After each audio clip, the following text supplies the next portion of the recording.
It's been a great reading year, and here are the top books from this year's reading. I've been reading 35, 40 books this year, and these are the top three. Let's just dive right into it. First out, we have Stolen Focus by Johann Hari. My first encounter with this author was actually through the book Lost Connections, where he explores the topic of depression and the many societal factors behind why so many people feel disconnected from their fellow humans. It really opened up my eyes to the causes of depression. So I was really excited to get my hands on this book. This is actually from 2002, so it's quite new. In Stolen Focus, Johann Hari reflects on his inability to pay attention and focus, something that many people can relate to these days. And he decides to do an experiment, and he retreats to a small town. He disconnects from the internet and social media with only one goal in mind: to write a book. And what starts out as a personal experiment turns into a deep dive into the many factors that are behind our diminished ability to pay attention. And it's more than just distracting technology.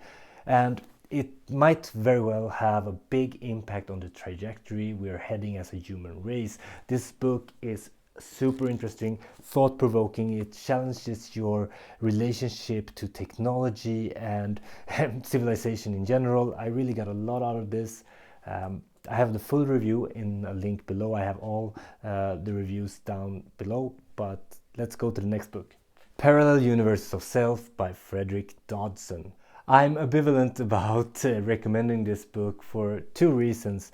For the first one, this book is really out there, and you need to have an open mind for this book to really resonate, I think. And the other reason is that Frederick Dodson does some pretty far-fetched assumptions about how the universe and reality works. But I couldn't keep this one off my list because I read this book front to back 4 times this year, so I need to talk about it. It's about reality creation. It's about attention, how you pay attention, how you think, and how that impacts what you experience in the external world. I am a firm believer that how you think, how you are being in the world, and what attitude you have a big impact on how you experience life. And this book, if you take it on, will turn you into a reality creation wizard.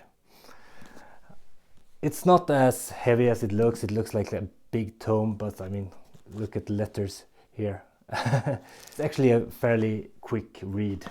It's one of the most impactful books that I've read this year and implemented, and it actually changed a lot of practices in my daily life. So check out Parallel Universe of Self by Frederick Dodson. Last but not least, we have The Varieties of Religious Experience by William James, an old classic. I don't subscribe to any organized religion or any specific faith, but I love to dive into the mystical wisdom of religion from time to time. In many modern societies, gods and religion has been replaced by a godless science. Science killed God, but most people still act out the traditional morals and behave like God was still around. This type of cognitive dissonance makes the world ripe for an existential crisis. In this seminal book by William James, he takes a look at the value of religious life from the view of an individual's personal experience and judges it by its results exclusively. The book is dry at times, and some chapters are more interesting than others, like in most books, but it will have you reconsidering the value of having faith in a higher power, something that I didn't think I would think about this year. So that's The Varieties of Religious Experience by William James. That's the list. I hope you find something that you can put on your reading list. And if you don't have a reading list and don't know what that is about or planning to make one, then check out my video on how to create an exciting reading list after this.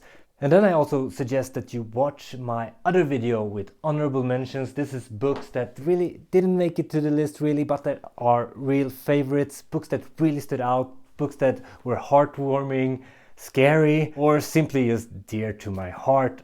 You will find a link to that video in the description below or right after this.